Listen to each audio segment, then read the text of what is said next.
Welcome back for another episode of Adams for the Love of Movie Picks.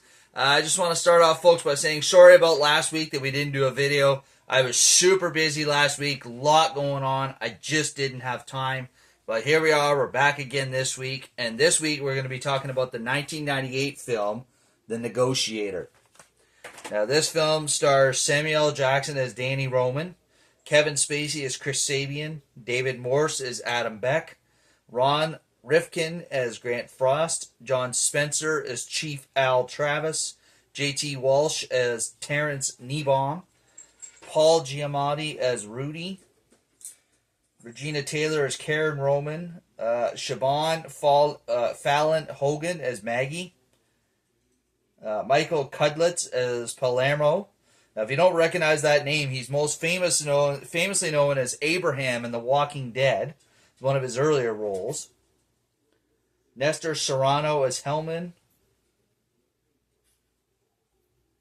And I think that's pretty much the extent of the well-known and important actors' characters in this one. So this film here, basically, Samuel L. Jackson's character, Danny Roman, is a hostage negotiator for the Chicago Police Department. He's a very experienced and well-known hostage negotiator with a very good track record of talking the hostage takers down and getting the hostages out safely. This one here, it's a little bit like The Backdraft, but with a slightly different twist. There's a story behind what's everything. It's besides the police, the typical policing, or The Backdraft, the typical firefighting. It's basically Danny's partner. I forgot to look that up too. The guy that plays Nate in this one, his partner, is a well-known actor too. But anyways, Nate has been investigating some cops, or who he's pretty sure are cops, that have been stealing from the police department's disability fund. And basically talking about how, he has an informant who has the names of these cops. And he's, told his partner, Danny, but before he can really come forward with it and also tell Danny more information, he is killed, unfortunately, by the same cops that he's trying to bring to justice. Excuse me. And those cops actually end up framing Danny not only for Nate's murder, but also for the theft of the funds. They basically use a gun that was from an investigation that can be traced back to Danny. They page him on Nate's pager, or somehow get Danny there right away, just after they kill him, so that it looks like Danny was the one that killed him. And, they use false paperwork that makes it look like Danny has offshore accounts where this money has been going. And basically, he's set to go to prison for life, for Nate's murder and for the theft of the money. So, he's trying to clear his name in any legal way that he possibly can. But it boils down to it. Now, one of the things that Nate did tell Danny is that he believed that the internal affairs investigator, Niebaum, was involved in some capacity. So, Danny's next step is to go and talk to Niebaum, confront Niebaum about what's going on. Now, I believe, from what I've seen with this movie, I believe that Danny didn't have any intention of going there and doing what ended up happening. But, when he went to confront Niebaum basically was just blowing him off, like, get out of here, you're crazy, I don't know what you're talking about. And then, I don't know if he was a bodyguard, if he just happened to be another cop that was in the office at the time, but there's a cop that tries to physically escort Danny out of Niebaum's office. And Danny is not having any of it, and it gets to a point where the cop, or whatever he is, pulls the gun on Danny.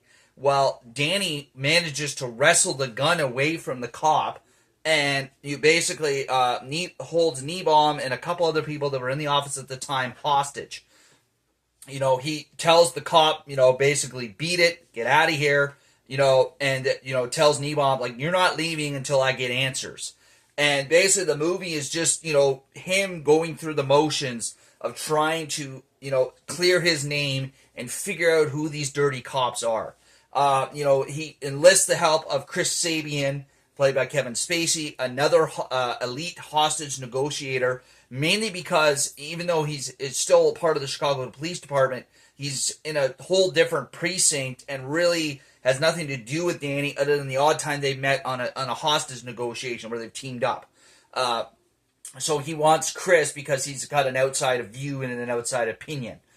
So it's just a really great movie. Like, there's a bit of action, but there's a really good storyline. It's very intriguing. Kind of keeps you on the edge of your seat, wondering what's going to happen next.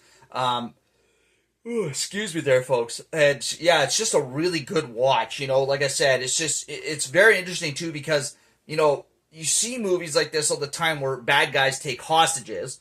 And in the sense at the beginning of Danny is a bad guy, he's breaking the law on what he's doing, even though he's doing it to clear his name because he's been set up.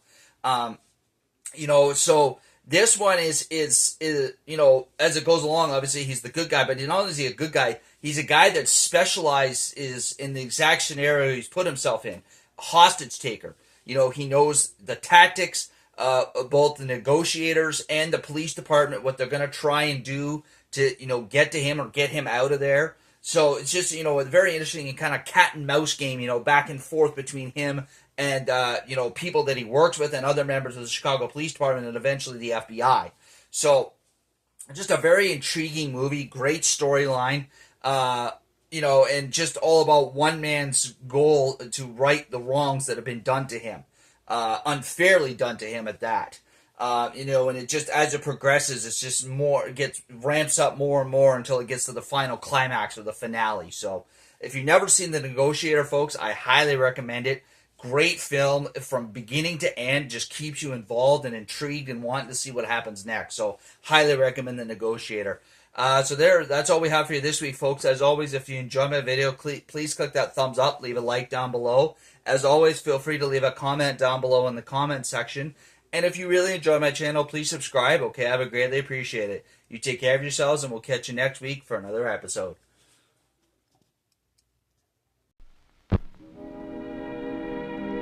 And now, folks, it's time to say goodnight. We sincerely appreciate your patronage and hope we've succeeded in bringing you an enjoyable evening of entertainment. Please drive home carefully and come back again soon. Good night.